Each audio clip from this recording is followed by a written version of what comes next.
Hello, everybody. Welcome into another episode of the Fantasy Pros Football Podcast. I am Ryan Wormeli, joined on this Friday morning for my favorite show of the week with two of my favorite coworkers.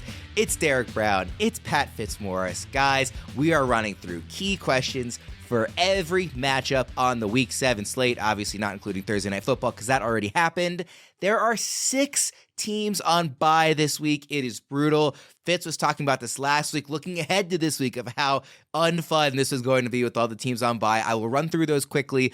It's the Panthers, it's the Bengals, it's the Cowboys, it's the Texans, it's the Jets, and it's the Titans. So 6 teams in total. We're going to have this again in Week 13, by the way. So everybody get ready for a second bye-mageddon as everybody's trying to clinch their playoff spot later in the season. But for now, we will jump into our matchup previews. I really like this slate. There's a great game in the early slate. I think one of the marquee matchups. We're going to start with that one. There's a great game in the late afternoon slate. And there's a great Sunday night football. So we're going to have a super fun day watching football all Sunday long, guys. Let's jump into Lions at Ravens, which is, of course, the marquee matchup in the early slate. Key question here, 2 good teams, 2 offenses we like with lots of good players. But the total's actually down at 43 for this game on DraftKings because the defenses are really strong too. It's just a really good game overall. Which players do we think are going to have the biggest day in this one? Again, a lot of stars to choose from. And Fitz, I'll start with you. Yeah, Ryan, it is kind of a defensive showcase. The Ravens rank 2nd in overall defensive DVOA and the Lions rank 3rd. So, man, maybe that total even seems a little bit tall. So, really the only guys I have full faith in this week, Lamar Jackson. I mean, you know he's going to get his rushing and add a little bit of passing yardage too. Like the floor is pretty high with Lamar. And I think Amon-Ra St. Brown, like he's averaging 91 receiving yards a game and 9.1 yards per target. He's just so good at getting open and making himself available to Jared Goff. And speaking of Goff, I would not be afraid to start him either, even in a tough matchup. I think the Ravens are allowing the fewest fantasy points per game to quarterbacks. But I mean, some people were kind of worried about the Goff home road splits last week, and then he went out and threw up like 22 fantasy points against the Buccaneers in Tampa. He is 5th in passing yardage, tied for 5th in touchdown passes, 6th in fantasy points per game, 3rd in passer rating. Like, I trust Jared Goff.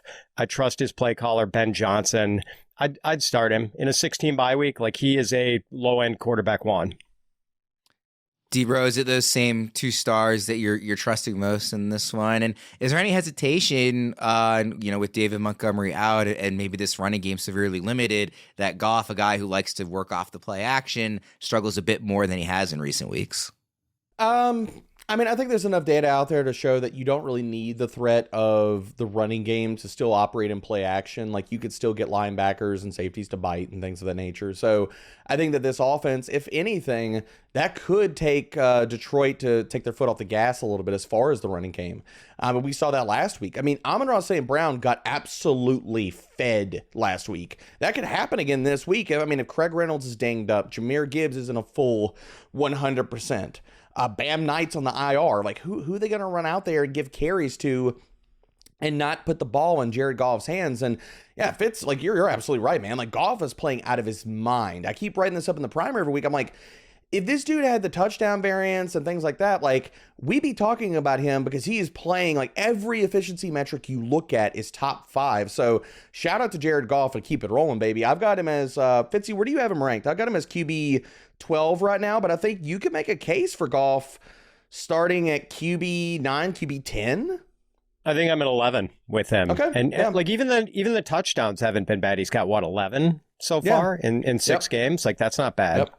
Yeah, I mean, so trust Jared Goff. Start him if you got him. But I love Fitzy's call for Lamar. I think he is going to go out. He's going to go legend mode this week. I think that this game could go over the total if the Detroit Lions can push back against the Ravens, because Detroit has been allowing yardage. They have been allowing passing touchdowns. But the other guy that I want to bring up here, and we haven't seen, I know he had a 2-touchdown game earlier this season, but this is legit like the dream matchup, bottom 5 matchup for Mark Andrews. He's going to crush this matchup. Detroit is allowing the 4th most receiving yards and the 5th most fantasy points to tight ends.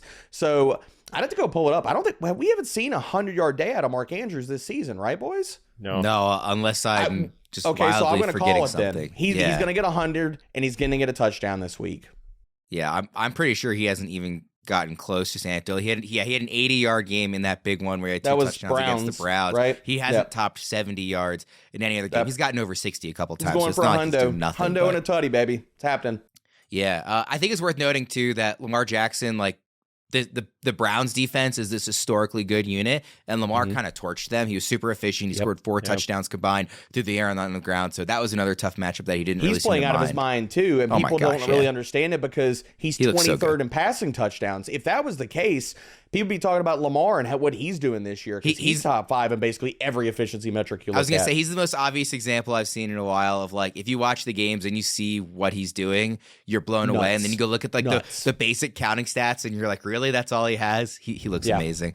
I do want to ask about a name we've talked about a lot on this show, but not so far today, and that's Zay Flowers. And I want to ask you guys about his Betting Pros player prop. You can find all these that I referenced throughout the show, all these props on bettingpros.com. He's plus 170 to score a touchdown in this one, and his receiving yardage line is set at 56.5. Do we like either of those? Again, plus 170 to score a touchdown for Zay Flowers, or over under 56.5. Debra, what do you think about that one? The anytime touchdown's not high enough for me to bite. Like, I think he could get a touchdown, but he's only got 1 on the year. There's a lot of, like, his usage stats. You can make the case, but those odds are just not high enough for me to bet in any time.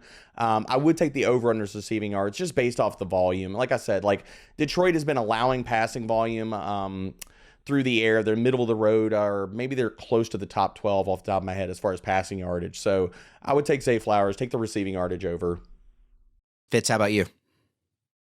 I'm going to go under. Like, I think that total is spot on. Not real interest in the touchdown prop. Like Debro said, I don't think the price is right there. But I'm going to go under just because, as Debro said, Mark Andrews is in line maybe for a big day. And kind of weird that the team coached by the former tight end doesn't know how to defend tight ends. But maybe they only defend blocking tight ends since Dan Campbell was one. Yeah, and just having Rashad Bateman and Odell Beckham healthy, like... Zay Flowers has been pretty dependable. High floor, kind of low ceiling with yardage. So he's going to finish probably right around this number somewhere. But if you force me to play it, I'd probably take under. The NFL season is going strong, and DraftKings Sportsbook is hooking new customers up with an offer that's even stronger. Bet $5 on any game this week to score $200 instantly in bonus bets, and DraftKings isn't stopping there. All customers can take advantage of a sweetener offer every game day this October. It's actually pretty tough to pick my favorite game on the Week 7 slate. I talked about it at the top of the show. There's a strong case to be made for Ravens-Lions, or maybe Chargers-Chiefs, but you have to go with Dolphins at the Eagles. The spread is Philly by 2.5. The total is 52 over on DraftKings Sportsbook. So this shapes up to be an awesome, awesome game to cap off a fun day. However you plan to bet that one, get in on the game day greatness. Download the DraftKings Sportsbook app now and use code FANTASYPROS. New customers can score $200 instantly in bonus bets when you bet $5 on the NFL. That's code FANTASYPROS only on DraftKings Sportsbook, an official sports betting partner of the NFL. The crown is yours. Guys, this next game is a little less exciting than Ravens-Lions. It's Raiders at the Bears. And I ask you this, Fitz, I'll start with you. Which players are actually startable in this battle of backup quarterbacks? The running backs, because I think we're going to see a lot of running by both teams. Josh Jacobs, of course, is a volume play. And I think at this point, Roschon Johnson still has not cleared the concussion protocol as we record this on Friday morning. So, which is concerning. I mean, I'm glad the Bears are being cautious with him, but I think even if he does get cleared, I would want to play Deonta Foreman. And like, I think a couple weeks ago when the Raiders played the Packers, we saw another power back, A.J. Dillon, look pretty good against the Raiders after he had not looked good in any of his previous games before that. So I don't know, maybe the Raiders just have problems with that archetype of running back. And even if Roschon is cleared, you have to imagine that Foreman playing with a backup quarterback is probably going to be good for at least 13 or 14 carries, maybe more. And, we've seen in the past when Foreman has been forced into workhorse usage, getting 20 carries or so, he can be valuable. He can put up those 100-yard rushing games. Debra, what do you think? Do you agree on the running backs? And also, a guy like DJ Moore, how worried are we about him with a backup quarterback? I mean, pretty worried. This kind of comes down to what does Bagent do versus pressure. I know Max Crosby, I want to say, is also banged up. Looking at his, limited with a knee and a thumb injury. So we'll see if he plays. But if he plays, I worry about the Raiders' pressure getting to Bagent. But I mean, DJ Moore is still going to be low end wide receiver 2, high end 3. I mean, probably a 3 just based off of volume alone. The ceiling is the big question.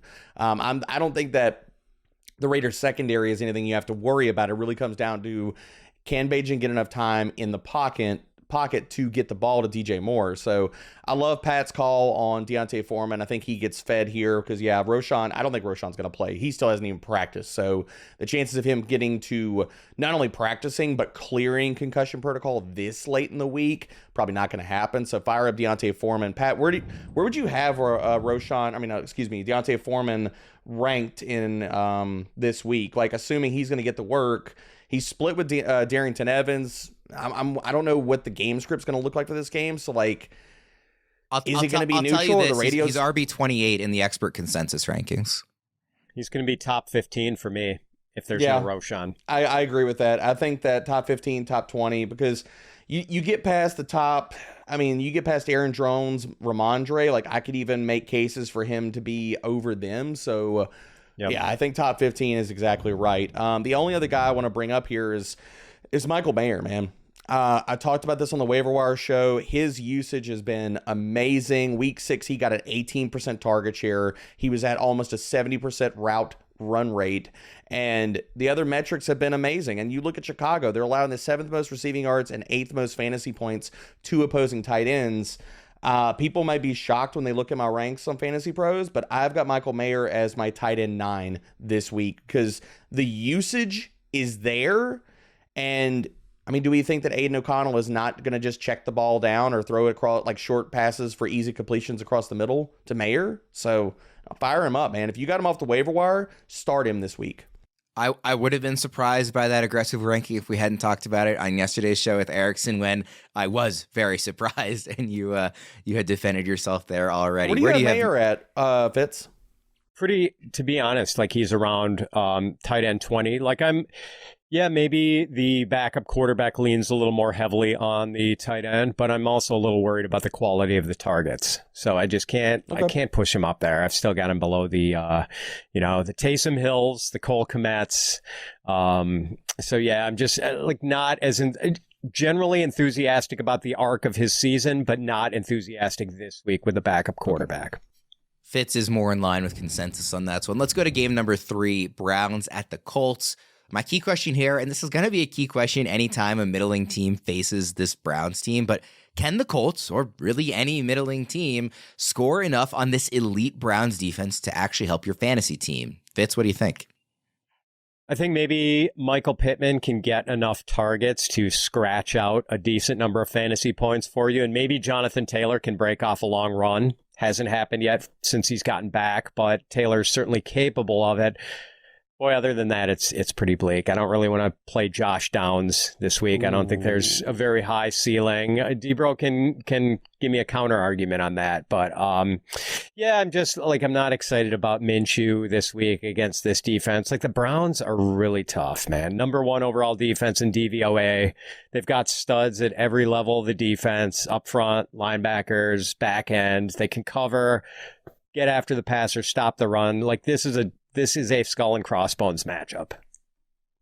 D-Bro, you want to make that counter argument? So I'm going to preface this by saying I'm not immensely crazy high on Josh Downs, but I think he's a volume play. And if he gets in the end zone, he's probably going to scratch another somewhere between top 24, top 36 week. Now, the question is, can he get the touchdown? But the thing I want to highlight here is, if you look at how the Colts match up against what the Browns are going to do this week, and they run man coverage at the highest rate in the NFL, so 42%. Michael Pittman has been low-key bad versus man coverage. And if you look at the usage for the Colts, Josh Downs actually leads this team in not only target share at 22.7%, but yards per route run at 1.7, and first read target share at 23%. for the Colts against man coverage. So Josh Downs has quietly been their go-to against this coverage type. So I think he is going to lead the team in targets this week and not Michael Pittman. And even if you look at the corner matchups on the outside, do we want Gardner Minshew going over the middle against Greg Newsome, which nothing against Greg Newsome. He's played great, but I would rather try Greg Newsome than try to deal with Denzel Ward and Martin Emerson. Martin Emerson is playing out of his freaking mind this year. I don't want to throw at those guys, but on Josh Downs, I think he could walk away with a good game. If he gets, because the other part about this is the Colts showed last week, they have no issues letting Minshew throw the ball 50 freaking times when they're in catch-up mode. And if the Browns put up points in this, he's going to throw often, and Downs is going to lead them in targets. So we don't have information yet on if Deshaun Watson officially is going to play or not. He did throw in practice yesterday. You know, again, we're recording this Friday morning, so obviously and that video was not spectacular. I don't know if y'all have seen the video, but the ball did not have a lot of zip on it. I still favor PJ Walker playing in this game. If Deshaun does play, do we bump up the Browns skill players a significant amount, or because he hasn't really looked that good and also didn't really look that good in practice, are we still kind of shying away from any borderline guys there regardless, Debro? I mean, to me, it's a wash. And I know people could scratch their heads and say, what? Are you serious? And my pushback, have you watched Deshaun Watson play this year? He's not been good. PJ Walker is not that much different than watching Deshaun Watson play. And that might sound crazy, but it's real. PJ Walker has YOLO to his game. He's going to go out there and chuck it and does not care, does not matter. So to me, I think it's a wash whether Watson or Walker plays. Really good matchup for Amari Cooper. I do not want to start David Njoku no matter what or who is under center this week. He's done nothing. People are ranking David Njoku every single week just based off of name alone. He has no target share to speak of. He has no red zone targets. He has no deep targets. So I don't know why people want to still fire up David Njoku, but it's happening. Fitz, what do you think about that side of the ball? Yeah, I will be Debro's Greek chorus on this one. I mean, we feel, maybe 5% better about Amari Cooper if Deshaun Watson played rather than PJ Walker. PJ Walker got Amari Cooper up over 100 yards against the 49ers last week. And really, but let's face it, Cooper is the only guy we're considering here. I don't want to play Elijah Moore. I don't want to play Njoku. Don't want to play Donovan Peoples-Jones, but I'm actually forced to start him in a 14-team league with 3 flexes. Not real excited about that. Look, it's DPJ going for 60 and a touchdown just because he's got the Fitz magic.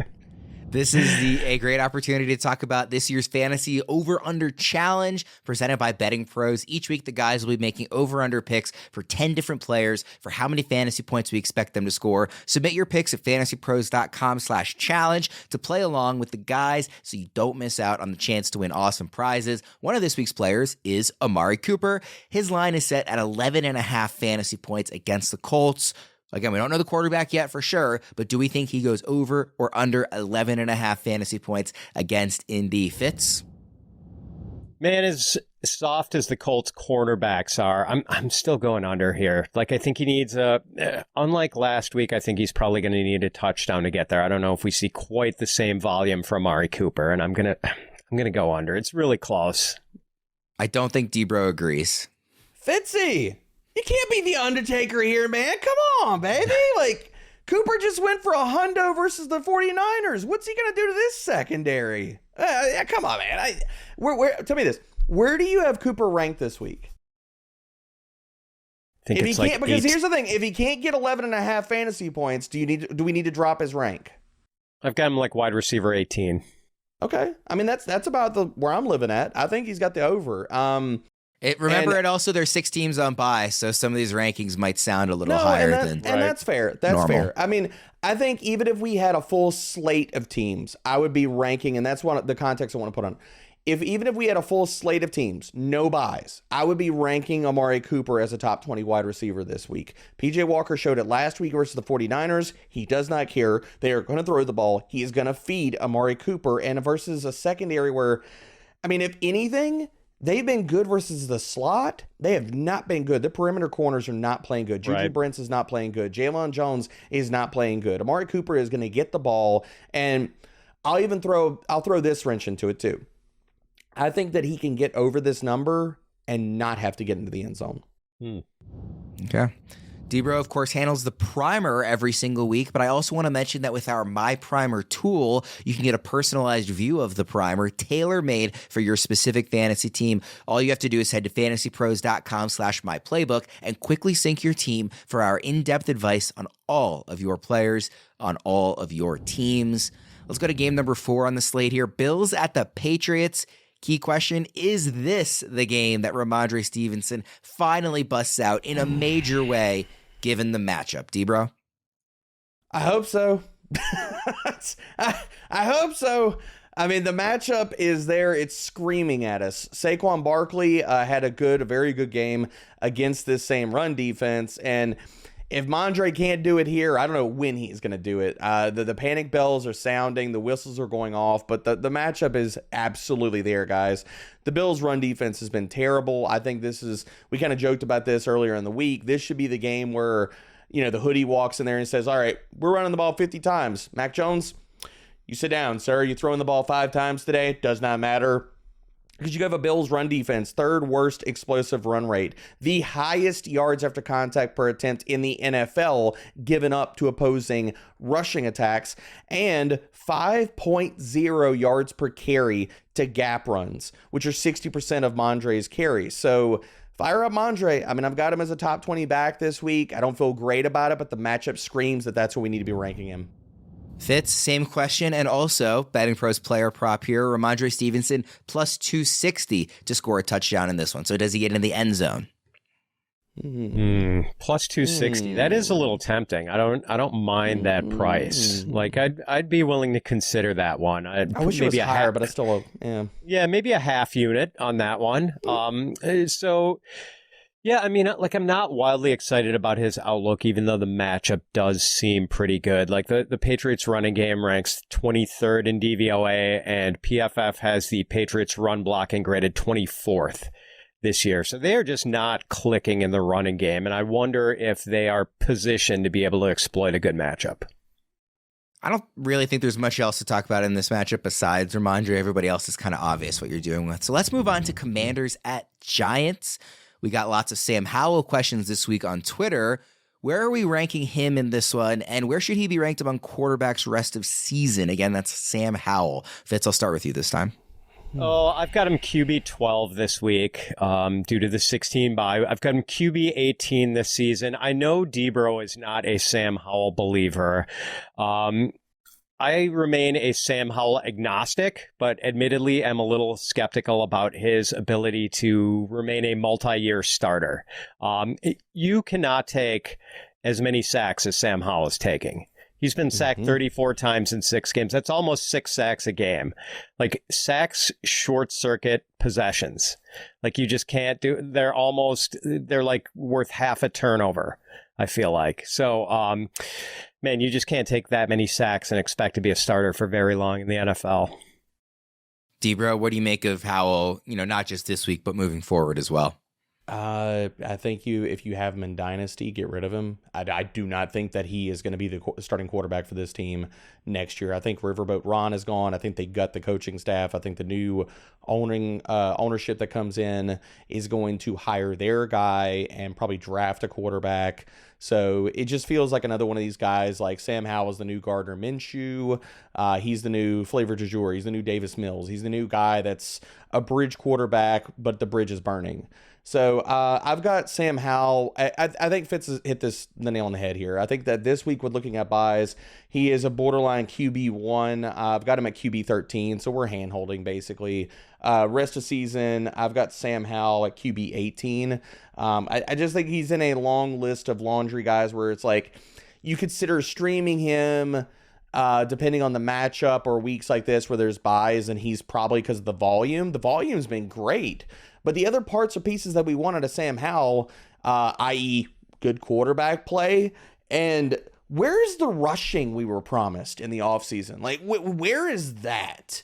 Because UNC rushing Sam Howell, not really seeing that much in the NFL level. If you were to marry rushing production with all of the passing volume that Sam Howell has, we probably would have a guy that's threatening for top 12 ranks on a weekly basis. Like, I'm not telling you it'd be pretty. It wouldn't be pretty, but with all of that volume, and if you put rushing on top of that, Sam Howell would be probably close to a top 12 quarterback on a weekly basis, but we're not getting that. So I will point out that first 6 weeks of the season, if you take out that Bills game, which was a total disaster, right? He finished QB 32 in that one. He's been QB 14 or better in standard quarterback scoring every single week. He hasn't scored a rushing touchdown since week 1. And it's not like his numbers are really jumping off the page as like, oh, he's topping 20 points week in and week out. So maybe it speaks a little bit to the position as a whole, but he's finished 11th, 14th, 13th, 5th, and 7th. Again, ignoring that Bills game. He's throwing so freaking much, man. He's got he's got 3 games I'm looking at over 290 passing yards. If we were to only get 30 rushing yards, maybe 40 a game, and I know that sounds like a lot, but like even if you put him in the 30s, that small little bump, he'd probably be a top 12 quarterback for the season. His 9-2 touchdown to interception ratio, again, excluding that one Bills game. But I mean, Fitz mentioned it. The sacks are just abominable. You can't. He's going to crush the record for sacks in the season. You know, it's like Babe Ruth of sacks. Like nobody else is even close. He has one game where he has not been sacked 5 or more times, like 6, 4, 9, 5, 5, 5. Like, start any defense versus the Commanders because you're going to get a few sacks and you're probably going to like be close to a top 12 defense that week. Justin Fields took the most sacks last year, 55, and Howell is already up to 34, and we're not even in the midpoint of the season. I mean, that's close to like David Carr. Like he is getting pulverized like a piece of meat, man. Yeah, week 8, the Eagles are going to feast. Week 12, Dallas is going to just, I mean, Micah Parsons is going to have 10 sacks. Micah Parsons is going to be standing over him going, alone. Hello. Yeah, it's going to be the AI meme. Oh, my gosh. Let's go to another Betting Pros over-under challenge here with Sam Howell. His line is set at 18 fantasy points against the Giants. Do we trust him to go over that mark? And it's something he's done 4 out of 6 games this season. Fitz, 18 points. Is he going over it this week? I'm going to say yes because of the matchup. Like, I think the Commanders want to run the ball. I don't know if they can anymore. Their running game has really gone south in the last couple of weeks. So I wonder, I mean, we saw that game where the Commanders had like 50 straight dropbacks without a designed running play. I'm going to say he goes over just on volume. Debra? This line is set really good. I hate this line. I'm going to take the under, and it's not related to volume. I'm taking the under only because of the rushing matchup. I think I'm worried about the touchdowns going to Brian Robinson or the backfield. That's the only reason. Could he absolutely get over this on volume? It's possible. Fellas, at this point, we all know there's no better sports month than October. Football is well underway. The baseball postseason is here. Brand new basketball and hockey seasons are upon us. And while we all love watching our favorite teams on television, there is nothing better than being at a game live and in person. I have not made it out to an NFL game yet this season, but I have seen my Orioles live for a postseason game. And I've also started looking into tickets for my beloved Maryland Terrapins basketball team for when I'm back east over the holidays. I can't wait to argue with Fitz about who's better, Maryland or Wisconsin this season. And after how smoothly it went getting tickets for the O's game a couple of weeks ago, you know when I go to this game, I'm only using the best way to get tickets to any of these games. That's on Game Time, the official ticketing app of Fantasy Pros Fantasy Football. Game Time is the only ticketing app that gives you peace of mind with your purchase. They let you see the view from your seat before you buy, so you know exactly what to expect when you arrive. Their all-in prices show your total up front, so you know you're getting a great deal without hidden fees, and it takes no time at all. You can buy tickets in seconds with just 2 taps. So take the guesswork out of buying tickets with Game Time. Download the Game Time app, create an account, and redeem code FANTASYPROS for $20 off your first purchase. Terms apply. Again, create an account and redeem code FANTASYPROS. That's FANTASYPROS, all one word, for $20 off. Download Game Time today. Last minute tickets, lowest price, guaranteed. I love taking shots at Fitz and the Badgers when there's no time in the show for us to really get into it, so he can't rebut me. Let's go to game number 6 here, the last on the early afternoon slate. Oh, he's got the shirt on. He's got the shirt. Let's go to game number 6 here.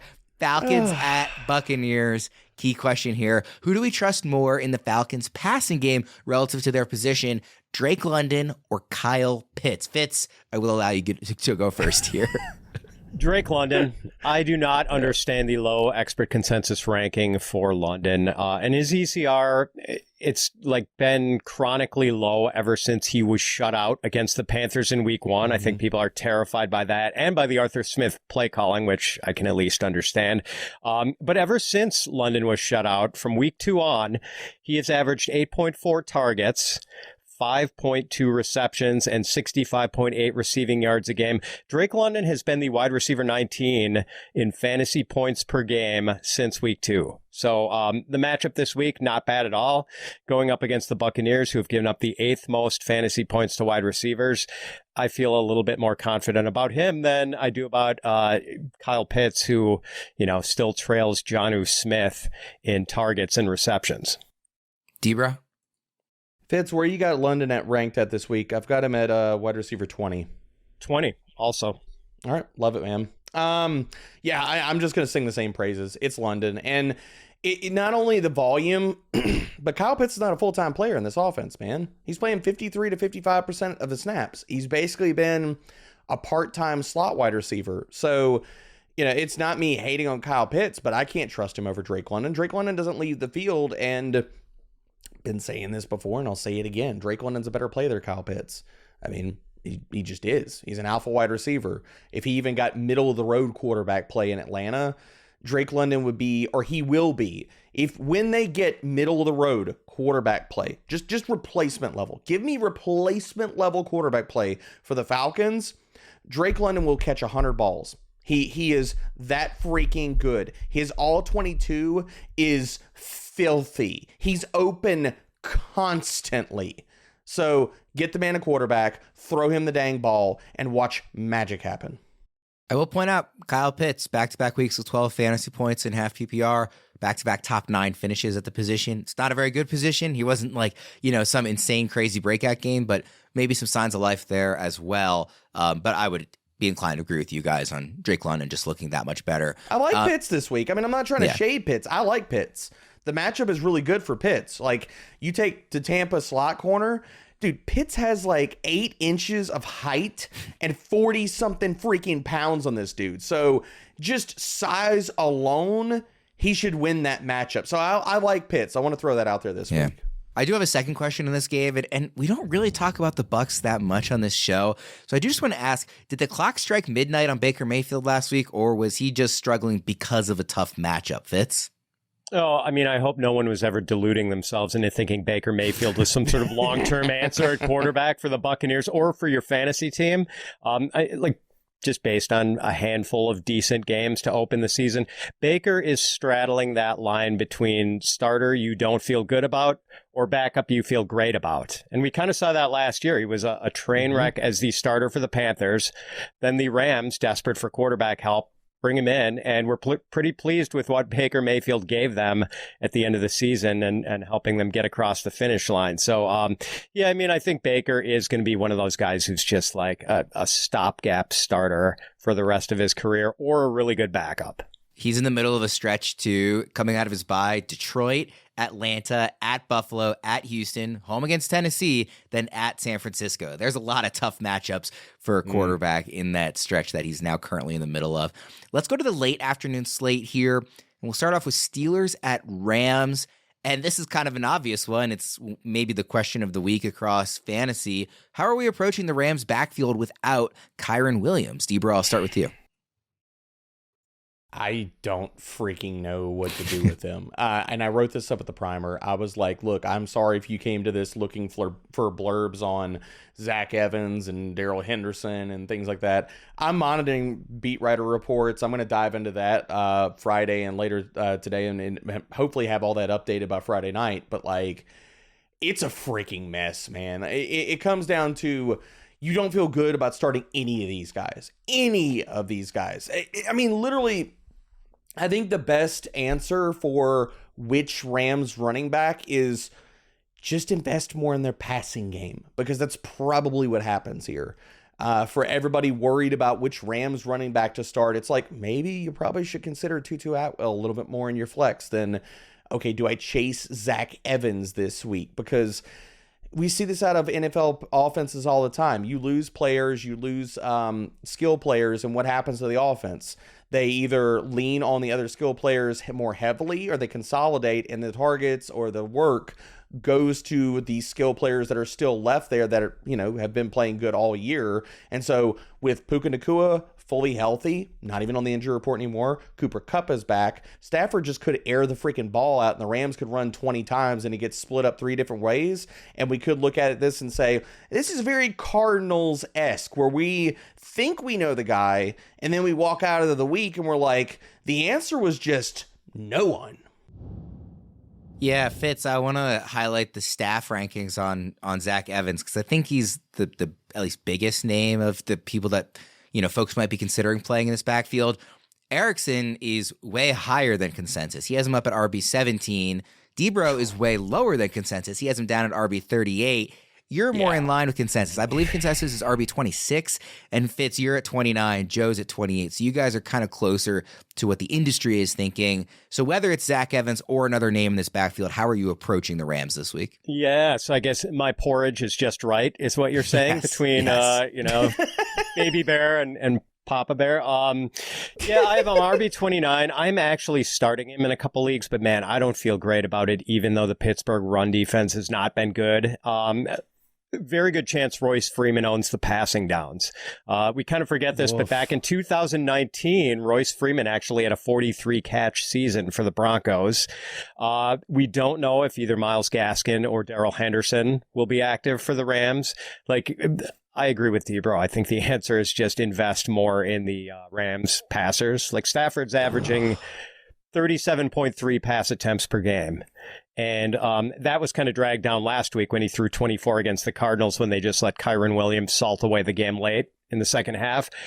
I think he's going to throw more than 40 times this week. So, I just not a lot of interest in investing in Rams running backs this week. I had to even go look, Warren, when you brought it up. I was like, I don't even know where I have Zach Evans ranked right now, because I had him low, and I'm just like, look, I'm going to update him on Friday. Live right now, I've pushed him up to RB35, but I mean, he's in a mix of do you want to start him or Keontae Ingram? Do you want to start him or AJ Dillon, Jeff Wilson, Gus Edwards? All these guys where you're just 10 to 12 touches and maybe a touchdown. I get why Erickson has him ranked where he has him, because is there an outcome, a less than zero outcome, where he goes out there and he gets 15 touches or what have you and scores a touchdown? Sure, that's great. But I think we have the same odds that he goes out there and he gets 8 touches, he gets 30 total yards and does nothing. So I'll probably be, when it's all said and done, somewhere around consensus, maybe a shade below, but everybody should go listen to the Must Start show that we dropped yesterday if you want to hear Erickson make the case for Zach Evans, because he does have him ranked aggressively up at RB17.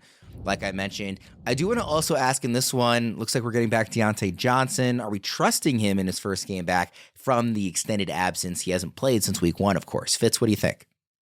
Somewhat. I'm ranking him just a bit cautiously, wide receiver 36, in case maybe they don't give him a full snap share in his first game back. Debra? I mean, he got 6 teams on bye. It's kind of like, whether you want to trust him or not, you're probably playing him. So I'm with Fitz on this. I've got him at, where'd you get him at, Fitz? 36. I've got him in this. I mean, it's the same ballpark. I've got him as a wide receiver 3. I got him at wide receiver 28. And the matchup is rough, but I think that you should look at Deontay Johnson in a similar area code as DJ Moore, Jacoby Myers, players like this, where could they be low-end wide receiver 2s or wide receiver 2s this week? Possibly, but it's probably a safer bet to look at them as volume-dependent wide receiver 3s. And I will say this. I think that he gets a full workload this week. I just don't know how much he does with it, considering Kenny Pickett's been playing some pretty bad football.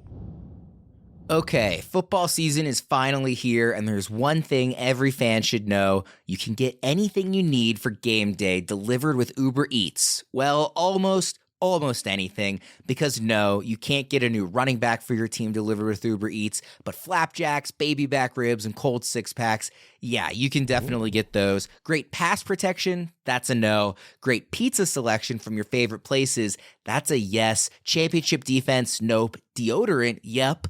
Refs that don't stink, no. Air fresheners, yes. Game-clinching turnovers, no. But pastry turnovers, you know, the kind with delicious apple filling, oh yeah, because that's groceries, and Uber Eats deliver those too, along with food from your favorite restaurants and other essentials. And the best part, you can get it all without missing a second of the action on your TV. So this football season, stay planted on your couch and get anything, well, almost anything you need for game day by ordering on the Uber Eats app. Order now. Uber Eats, official on-demand partner of the NFL. Alcohol in select markets. Product availability may vary by region. See app for details. Guys, let's go to game number 8 here. Cardinals at Seahawks. The key question here is it finally time for the Jackson Smith-Njigba breakout game that we've been hoping for all season, Fitz? I don't think we can confidently predict a JSN breakout game unless either DK Metcalf or Tyler Lockett is hurt. And, if Metcalf were to not play with this hip injury he's been dealing with, although I haven't seen any indication that he's in danger of missing this game. He hasn't practiced all week, Fitz. Yeah, hasn't practiced. Well, Friday is the big one, right? I mean, I'm not too worried about it until Friday. So if he doesn't play, then I'm wheels up against a bad Cardinals pass defense. But if he is running third, it could happen, but I'm not going to boldly predict that it would if he's still just the third receiver. Debro, JSN, how aggressive are you being on him this week? I'm going to be pretty aggressive, and I guess this is where we divide. I don't think that DK plays this week. I think that he has been banged up. This is he hasn't practiced so far this week. I think Fitz nailed it, though. Like, Friday's the big day. So what does he do? If he upgrades to a full practice, then sure, I'm probably eating my words and maybe he plays. But not practicing at all right now. He's been talking about in the media how banged up he's been and stuff. I think it's possible, especially in this matchup, too. We have to throw that out there. The Cardinals, I don't think Seattle's looking at the Cardinals and saying, well, we need DK to beat this team.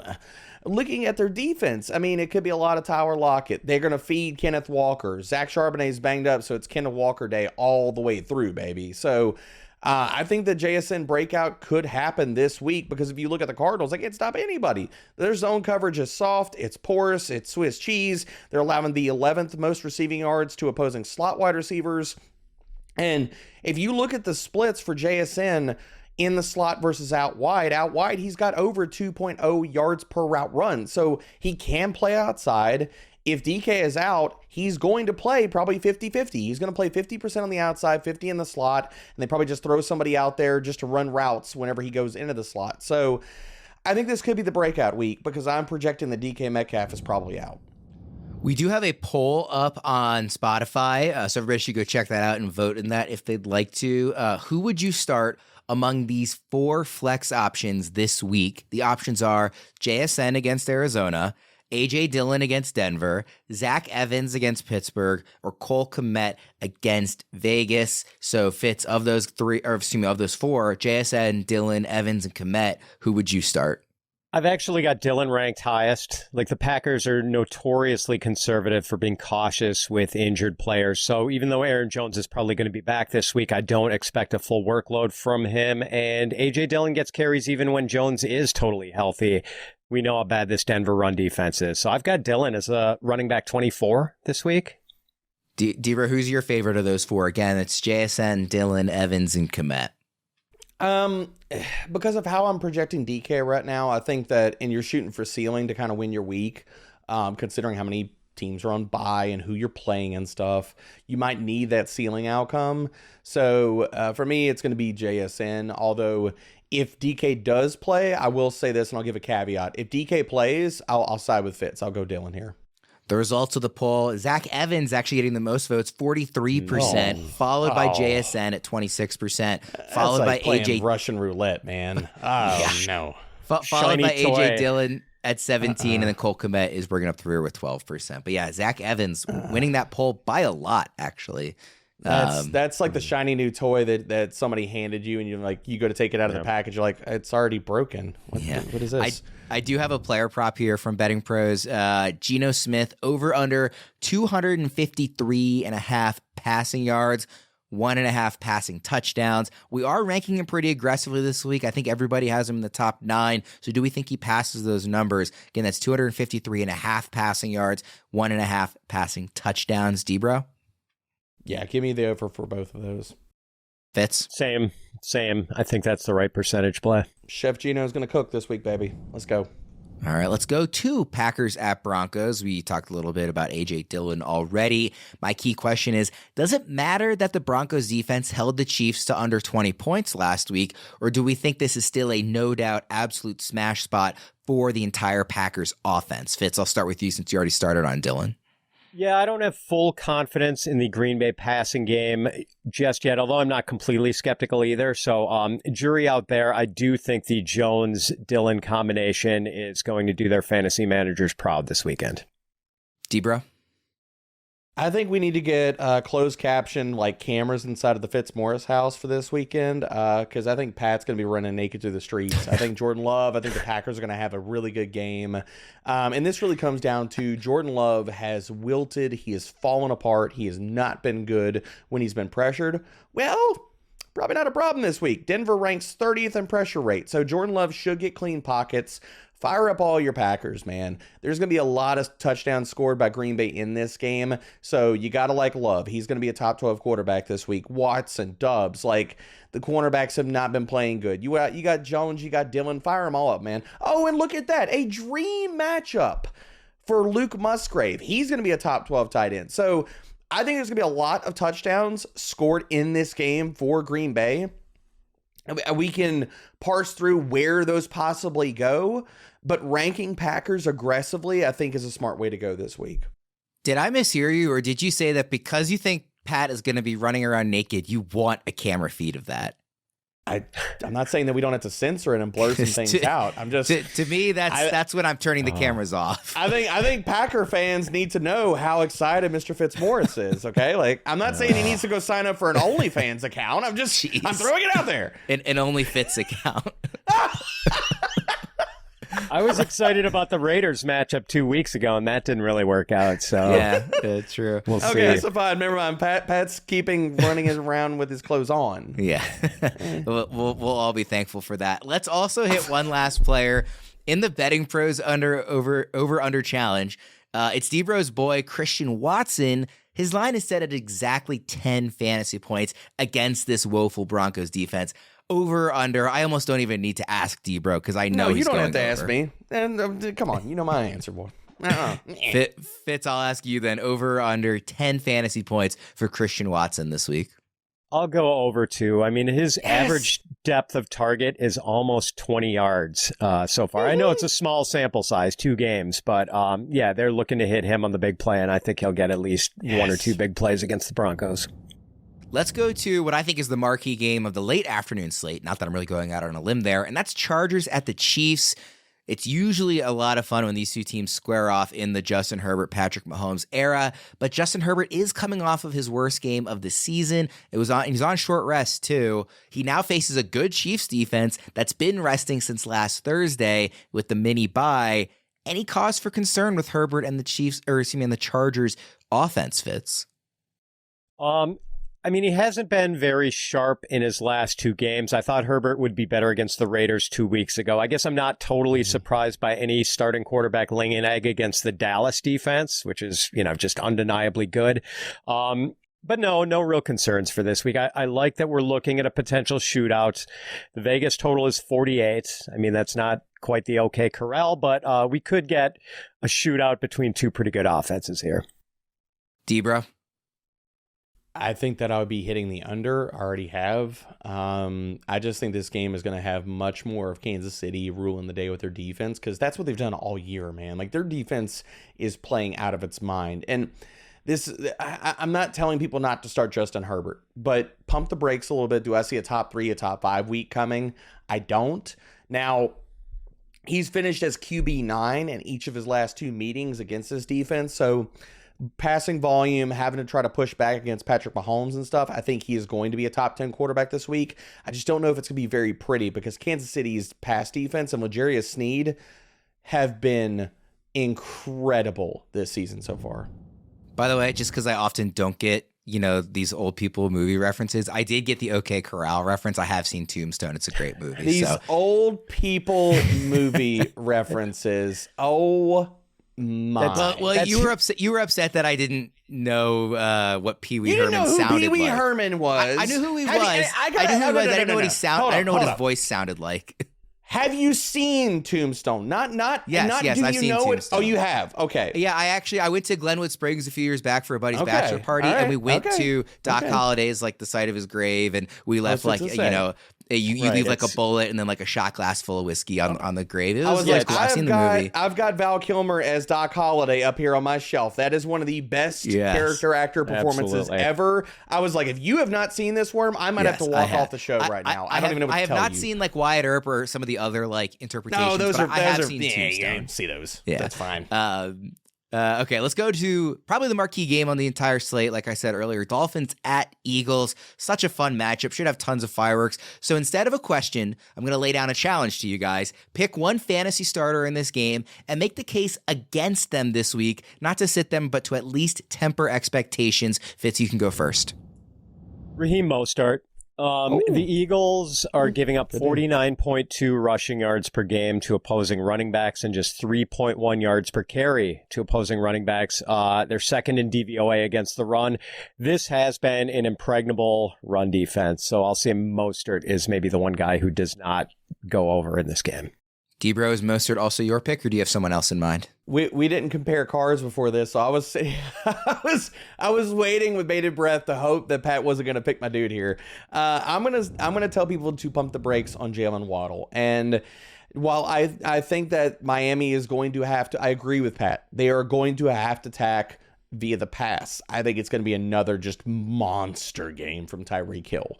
And if you look at what Jalen Waddle has done thus far this season and how Philly has changed their coverage this year, I don't say that I agree with it, but Sean Desai has them running the 9th highest rate of man coverage in the NFL. You look at how Waddle has been deployed versus that. His target share versus man has dwindled to 13%. He has an 18% air yard share. And so I think that this is just going to be a feed Tyreek game again this week. Like, Tyreek could go for 180 this week in a matchup where it's a pass funnel defense. They're not going to be able to run. Not a ton of Jalen Waddle. It's going to be all Tyreek all the time. So I wanted to pull, some player props on betting pros for this game, and they were, of course, all like very exciting because this looks like it's going to be such a fun game. Mm-hmm. So what I'm going to do is I'm going to run through 8 of these really quickly and ask you guys just to pick out your favorite one. So these are all just anytime touchdown props.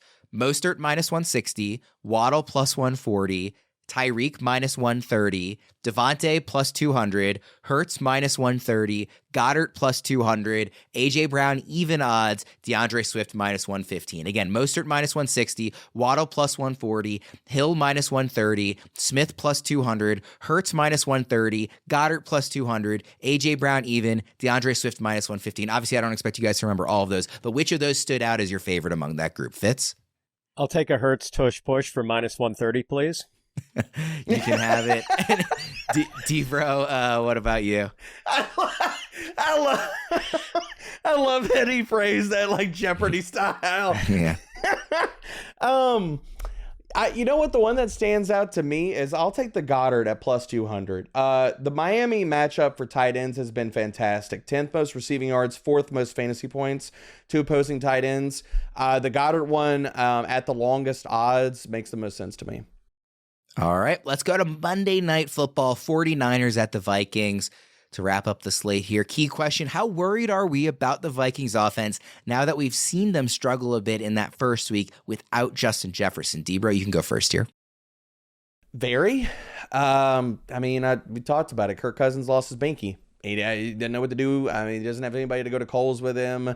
Can't go shop together. Can't pick out matching outfits. Him and Justin Jefferson just aren't going to be able to hook up this week. And Jordan Addison was not that one-to-one replacement of being the number one wide receiver. That now falls to TJ Hawkinson. And now you get a San Francisco pass defense that shuts down the tight end religiously. So you're going to ask Jordan Addison and KJ Osborne, good luck, Captain Kirk.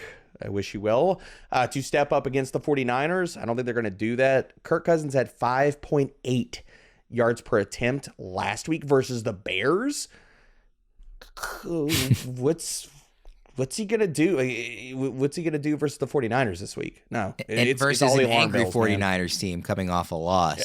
Yeah. Fitz, what do you make of this one? Yeah, I mean, I think there are really no safe harbors with the Vikings offense anymore with Justin Jefferson gone. Like, you're content starting TJ Hawkinson, of course, just because tight end is such a wasteland and Hawkinson is going to get targets.